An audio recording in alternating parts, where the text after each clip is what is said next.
So we had talked about doing things like using collected rainwater, which we do have here at the facility as well, and creating some feature, something to help cool, and decided that we wanted to, with the playground area and the introduction of the children to the woodland, also have that as our incoming kind of air spot. So behind me are two of the largest points of the building where the woodland air kind of comes into the building from the cool north, and is eventually exhausted at the south-faced high, where you would expect to have some solar heat gain in each individual space. And so we decided, or threw out kind of on the table, this notion of having the children involved. And that is the slider system and the lights, the green lights inside. And to give a brief overview of what goes on, there is a email notification when the conditions in this courtyard area here, this woodland courtyard, are favorable.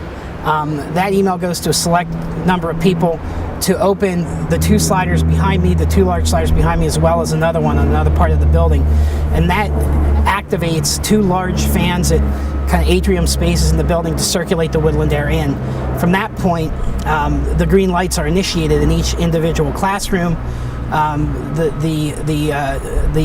teachers and the children respond to that light, slide the panels in the classroom, which open high perimeter windows along the south, energize some fans to help assist that air movement coming in at the occupant level and exhausting out high.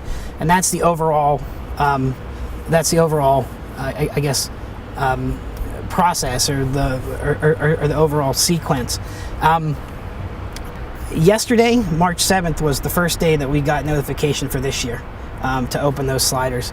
And last year in August, we had 3 straight weeks where every day we got the notification to open the sliders. So we have found that the system's working. It's engaging.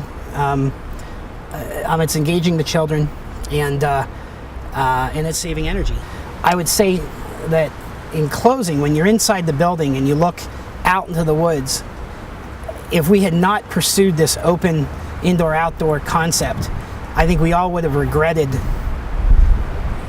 the fact that the building was closed off to this environment sitting right outside. And instead, we had the foresight to avoid the hindsight, and now have this building that kind of becomes one with its environment.